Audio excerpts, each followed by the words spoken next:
जननी जन्म सौख्यानां वर्धने कुलसंपदं पदवी पूर्व पुण्यानां लिख्यते जन्म पत्रिका गजाननं भूतगणादिसेवितं कवित्तजम्बो फलसारपक्षितम् उमासुतं சோக விநாச காரணம் நமாமி விக்னேஸ்வர பாதபங்கஜம். மகாகணபதி துணை கொண்டு, மாதா பிதா குரு துணை கொண்டு, உலகெங்கும் வாழக்கூடிய நெக்ஸ்ட் ஜென் நேயர்கள் அனைவருக்கும் வணக்கம். நான் உங்கள் டாக்டர் ராஜ்குமார் சிவாச்சாரியார் பேசுகிறேன். எல்லாரும் எப்படி இருக்கீங்க? இன்றைய தினம் நாம் தற்பொழுது பார்க்கக்கூடிய பதிவு பாத்தீங்கன்னா ஜூலை மாத ராசி பலன்கள். இந்த ஜூலை மாசத்துல எப்படி இருக்கும் சுவாமி? இப்ப நம்ம ஒரு விஷயமா நம்ம பார்க்கிறோம் அப்படின்றது இருக்கு. ராசி பலன்கள்லயே பாத்தீங்கன்னா வார ராசி பலன்கள் பார்க்கிறோம், மாத ராசி பலன்கள் பார்க்கிறோம். எதனால மாத ராசி பலன்கள்? இப்ப ஜூலை மாத ராசி பலன்கள்ல 12 ராசிக்கு, மேஷ ராசியில இருந்து மீன ராசிக்கு என்னென்ன விஷயம் கன்ஃபார்மா நடக்கும், ஆணித்தரமா சொல்லலாம். இதெல்லாம் உனக்கு இருக்கு, இந்த மாதிரியான விஷயங்கள்லாம் உனக்கு நடக்கும், நடக்காது, இப்படி இருக்கு அப்படிங்கிறது. இது பாத்தீங்க அப்படின்னு சொன்னா பொதுவான ஜாதகம் தான் இருந்தாலும் சில பேருக்கு இது அப்படியே சில பேருக்கு பழிக்கும். சுவாமி எனக்கு சொன்ன மாதிரி இருக்கு இந்த சில ஜாதகங்கள் அப்படின்னு சொல்ற மாதிரி இருக்கும். ஏன்னா அனுபவ ஜோதிடம் அப்படின்னு சொல்லுவாங்க. ஸோ சில விஷயங்கள்லாம் இருக்கு. இந்த ஜூலை மாசத்துல அதிகமாக முக்கியத்துவம் கொடுக்கக்கூடியது பெண்களுக்கு. அதிகமாக நிறைய முக்கியத்துவம் கொடுத்து பல துறைகளில் பெண்களுக்கு முக்கியத்துவம் கொடுத்து அந்த இடத்துல பார்த்தீங்கன்னா பெண்களுக்கு நிறைய ஒரு அமைப்பை தரக்கூடிய சூழ்நிலைகள் ஜாதகத்துல உண்டு. இந்த ஜூலை மாசத்துல ஒண்ணு. ரெண்டாவது, மிகப்பெரிய ஏதாவது ஒரு நிறுவனங்கள் அந்த மாதிரி ஏதாவது இருக்கக்கூடிய இடத்துல ஒரு தீ விபத்து, ஏதாவது ஒரு சிறு சிறு பிரச்சனைகள், அது பார்த்தீங்கன்னா பெரிய அளவில் அது வரக்கூடிய சூழ்நிலைகள் இருக்கும். தீ விபத்து ஏற்பட்டு அதனால சில விஷயங்கள் அப்படிங்கிற மாதிரி இருக்கு. மூணாவது விஷயம் பார்த்தீங்கன்னா பள்ளி குழந்தைகள்.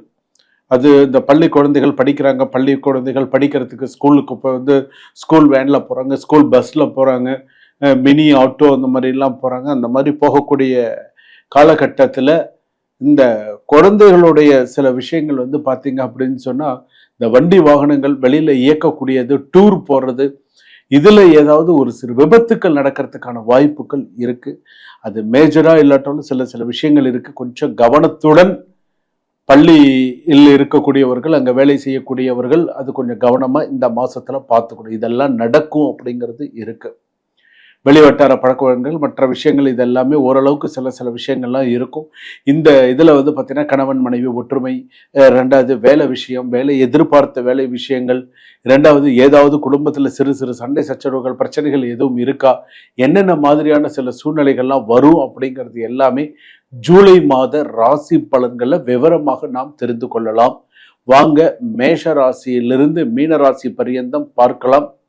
கடைசி வரைக்கும் வீடியோ ஸ்கிப் பண்ணாமல் பாருங்க. அப்போதான் நடுவில் கூட என்ன முக்கியமான விஷயங்கள் சொல்லியிருக்கேன், என்ன ஸ்லோகம் சொல்லியிருக்கேன் அப்படிங்கிறதும் தெரியும். வாங்க வீடியோக்குள்ள போகலாம். மகர ராசி நேயர்களே, ஜூலை மாத ராசி பலன்கள் எப்படி இருக்கு? என் பொறுமைக்கும் எல்லாம் இருக்கு, ஞாபகம் வச்சுக்கோ அப்படிங்கிற மாதிரி தான் இருக்கு. நான் பொறுமையாக போயின்னு இருக்கேன்னு நினைக்காத. நான் இவ்வளவு பொறுமையாக போகிறதுக்கு ஒரு காரணம் இருக்கு, அதனால நான் பொறுமையாக போகிறேன். இதை நீ வேற மாதிரி புரிஞ்சுக்கிட்டு நீ சீண்டின இது நல்லதில்லை அப்படிங்கிற மாதிரி சில விஷயங்கள் போயின்னு இருக்கு. திருவோணம் மகர ராசி, அவிட்டம் மகர ராசி, உத்திராடம் மகர ராசி, சில விஷயங்கள்லாம். அதனால சீண்டி பார்க்காதீங்க, மகர ராசிக்காரங்களை சீண்டி பார்க்காதீங்க, வேண்டாம்.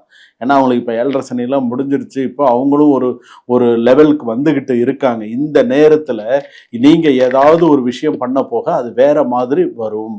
அதனால மகர ராசிக்காரங்களை விட்டுருங்க. அவங்க உண்டு, அவங்க வேலை உண்டு, அவங்க கரெக்டாக அவங்க எங்கேயாவது அவங்க தப்பு பண்ணால் கேளுங்க, இல்லையா நீங்கள் போய் அவங்களை நோண்ட வேண்டிய அவசியமே கிடையாது. இதுதான் இந்த மகர ராசிக்கான இந்த ஜூலை மாதத்தில் இருக்கக்கூடிய முக்கியமான விஷயம். இன்னொரு முக்கியமான விஷயம், மகர ராசி பொறுத்தளவுக்கு நான் ஒரு விஷயம் சொல்கிறேன். என்ன அப்படின்னா, எல்லா பொறுப்பையும் தனியாக சுமக்க முயற்சிக்காதீர்கள். நானே இதை போட்டு செய்கிறேன், நானே அதை பார்த்து செய்கிறேன், நானே இதை பார்த்து செய்கிறேன், நீயா எல்லா விஷயமும் பண்ணாது. உங்கள் திட்டங்களை முன்கூட்டியே எல்லார்கிட்டையும் சொல்லி, நான் இதை பண்ண போகிறேன், அப்படி பண்ண போகிறேன், வேண்டாம். எதை சொல்லணுமோ அதை மட்டும் சொல்லுங்க. யாருடைய பெயரிலையும் கடன் வாங்கவோ ஜாமீன் நிற்கவோ வேண்டாம். ஸோ அதே போல கோபத்தை உள்ளுக்குள் வைத்துக் கொள்ளாமல் சரியான முறையில் வெளிப்படுத்துங்க. கோபத்தை மனசுல வச்சுக்காது, ஆனா அது சரியான முறையில வெளிப்படுத்துங்க அப்படின்னு தான் சொல்றேன். உடல் நலத்தில் மூட்டு வலி, முழங்கால், எலும்பு மற்றும் முதுகு வலியில் கவனம் தேவை. பழைய பகை மீண்டும் தொடங்காதீர்கள். விட்டுடுச்சா தொலையட்ட விட்டுருங்க, அவ்வளவுதான். பழைய பகையை மீண்டும் கலரி ஒன்றும் ஆக போறது. தொலையிட்டு விட்டுருங்க, அவ்வளவுதான். குடும்பத்தில் மௌனம் நீண்டால் தவறான புரிதல்கள் அதிகரிக்க, வேலை மாற்றத்தை முழு விவரம் அறியாமல் முடிவு செய்யாது, பிறரின் வெற்றியை பார்த்து மனம் தளராதீர்கள், இரவு நேர நீண்ட பயணங்களில் கவனமாக இருக்கும், குடும்பத்தில் மதிப்பு மரியாதை அதிகரிக்கும், நிறைய நல்ல விஷயங்கள் நடக்கும், குடும்பத்துல சந்தோஷமான செய்திகள், குடும்ப சந்தோஷமான நல்ல நிகழ்ச்சிகள்ல நடக்கும், புதிய மனிதர்களை சந்திக்கக்கூடிய சூழ்நிலைகள்லாம் ஜாதகத்துல வரும். அதாவது கைக்கு வராத சில விஷயங்களும், பணம், நிறைய நல்ல விஷயங்களும் உடனே ஓரளவுக்கு கொஞ்சம் சக்சஸ் பண்ணக்கூடிய அளவுக்கு வரும். எதிர்பார்த்திருந்த விசா, எதிர்பார்த்திருந்த சில நல்ல விஷயங்கள், கணவன் மனைவி அந்யோன்யம், சில விஷயங்கள்லாம் வரும். சில பேருக்கு இந்த இரண்டாவது திருமணம் கூட நின்று போறதுக்கான வாய்ப்பு இருக்கு. சில பேருக்கு நான் எல்லாருக்கும் சொல்லல, சில பேருக்கு நின்று போறதுக்கான வாய்ப்பு இருக்கு. ஏதோ ஒரு மன உளைச்சல் காரணமாக, காரணமாக ஏதோ ஒரு சைட்ல நின்று போறதுக்கான வாய்ப்பு இருக்கு. கொஞ்சம் கரெக்டா இருங்க. அதே போல காதலர்கள் அது இல்லாம இருக்காது, அது எல்லாருக்கும் அது இருக்கதான் இருக்கும். அந்த டைம்ல கூட வந்து பாத்தீங்க அப்படின்னு சொன்னா என்ன பேசணுமோ அந்த இடத்துல பேசுங்க. அந்த இடத்துல சந்தேகத்துக்கு இடம் இல்லாமல் இருக்கிறது நல்லது. மரல சில விஷயங்களை கத்துட்டீங்க அப்படின்னு சொன்னா மகர ராசி பொறுத்தளவுக்கு ஓரளவுக்கு சரியா கொண்டு போகலாம். வேலை செய்யற இடத்துல, தனியார் நிறுவனத்துல வேலை செய்றீங்களா, பண விஷயங்கள், வெளிவட்டார பழக்க வழக்கங்கள், யாரை நம்பியும் வெளியூர் போய் தங்காதீங்க, யாரை நம்பியும் வெளியூர் போய் தங்கிடாதீங்க. குடும்பத்தோட போறீங்களா, குடும்பத்தோட வரீங்களா, ரைட்டு. நான் என் ஃப்ரெண்ட்ஸோட வெளியூர் கூப்பிடுறாங்க, என்ன அங்கே கூப்பிடுறாங்க, இங்கே கூப்பிடுறாங்க, அங்கே போறேன் இங்கே போறேன்னு எதையாவது 4-5 பேரா போய் 10-12 பேரா போய் அப்புறம் வரும்போது வெறும் 8 பேர் 4 பேர் மட்டும் வர்ற மாதிரியான சூழ்நிலையை உண்டு பண்ணிக்காதீங்க. ஸோ யாராவது போறாங்களா, இப்போ நமக்கு நேரம் சரியில்லை சார், நான் நெக்ஸ்ட் டைம் பார்த்துக்கலாம் அப்படின்னு இருக்கேன் அப்படின்னு சொல்லி ஏதாவது ஒரு விஷயத்த சமாளிச்சுக்கோங்க. ஸோ அந்த மாதிரி பண்ணினீங்க அப்படின்னு சொன்னால் சிறப்பாக இருக்கும். கால பைரவருக்கு விளக்கேற்றுங்க. சிறு உங்களால் முடிஞ்ச சில விஷயங்கள் பண்ணுங்க. மகர ராசிக்கு நான் இன்னொரு விஷயம் சொல்றேன். இந்த மாசத்துல முடிஞ்ச அளவுக்கு அம்மன் கோவில்ல போய் வேப்ப மரமோ ஒரு வில்வ மரமோ உங்க கையினால நட்டால் சிறப்பு. கண்டிப்பா நீங்க செய்யுங்க. விருட்சம் மாதிரி அந்த விருட்சம் வளர வளர எப்படி வளருதோ அந்த மாதிரி உங்க வாழ்க்கையில நீங்க வளருவீங்க, பெரிய ஆளா வருவீங்க. பார்த்துக்கோங்க. சுபா.